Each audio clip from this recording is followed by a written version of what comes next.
Welcome everyone, it's Challenger Stash time for the month of June. The girls and I are using these three things to create our layouts.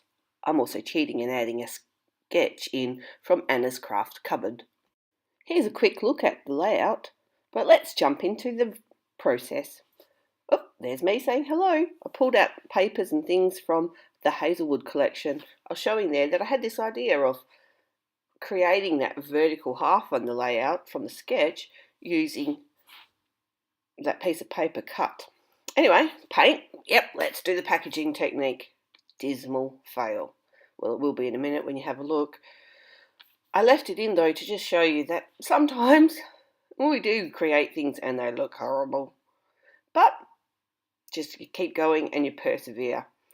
I kind of persevered a little bit too much because I created a second piece of background using inks and packaging technique and hated that one too.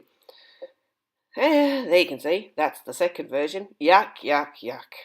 It was all just too blue. That was the problem, too bright. I wanted it softer. So here was my solution. Let's paint around the edges of that piece of white cardstock and use it as a background.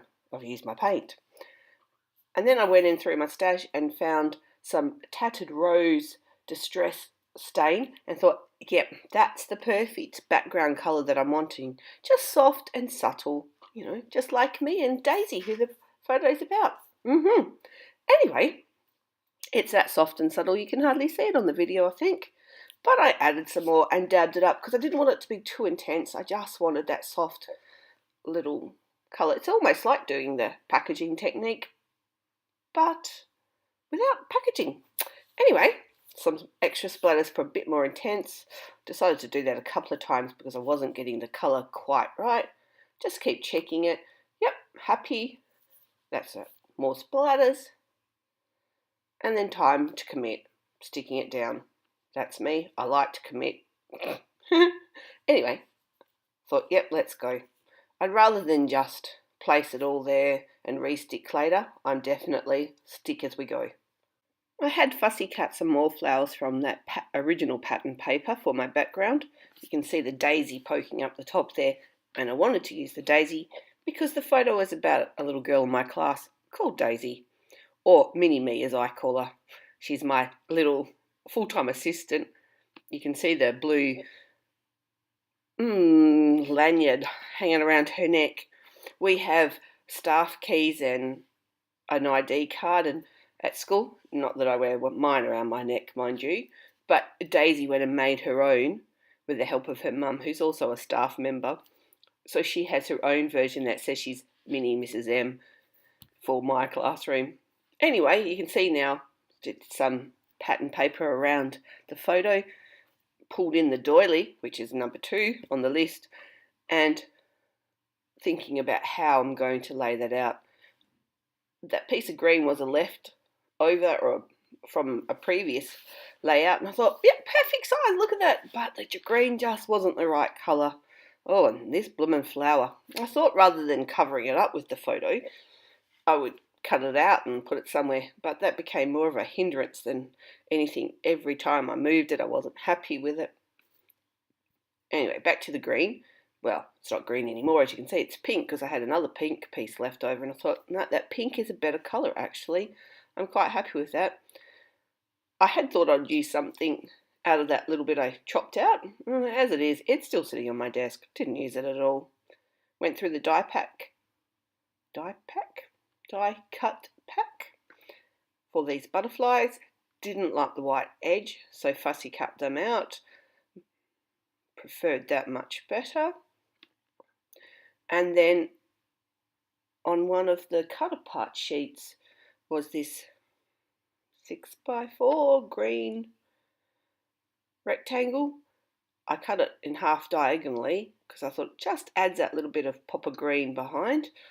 I just didn't like the triangular ends to it once I'd stuck it down because, you know, why make a job easy? Let's make it harder. That's my motto. Not really, but it always seems to be like that. And just squared the ends off. Preferred that little fussy detail, but that's me. Luckily, I thought about trimming the other triangle before I stuck it down. Yep, somehow I managed to stick that flower to the background of the photo without even trying. So I built from there. And as I'm placing it down, I did want that leaf off that flower to be behind the original piece. Anyway, now comes the fun part. Oh, that flower again. Wasn't in the sketch. This is sometimes where you start with a sketch and you have an idea in your head, and I deviate as per normal.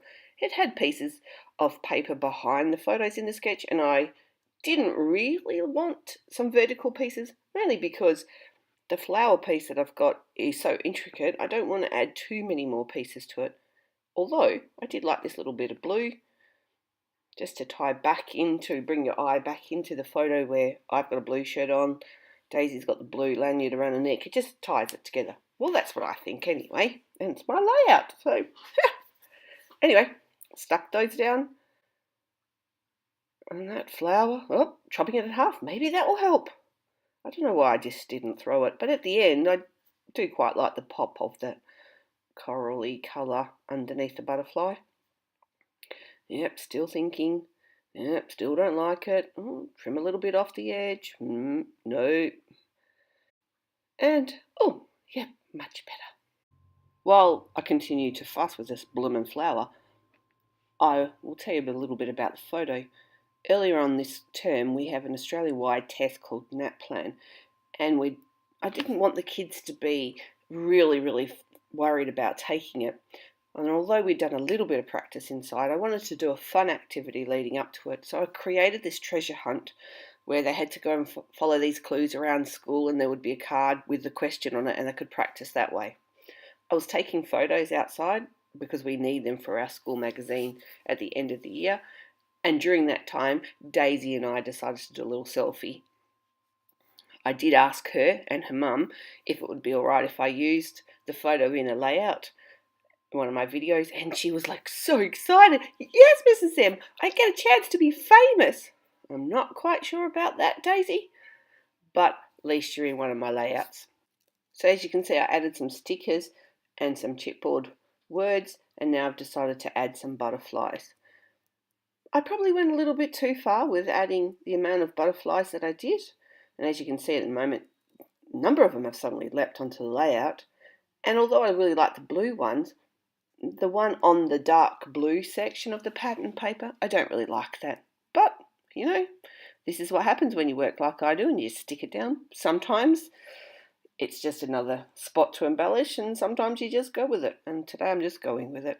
Anyway, number 3 on the list of things, sequins. Here they are. Bit tricky to see when you're sticking down clear sequins, but they're there. Just finishing off with a foam word that I've had in my stash for ages. And that's it, all done. I hope you've enjoyed it. Don't forget to check down below for the links to the other girls' videos. And until next time, I'll see you later. Bye-bye for now.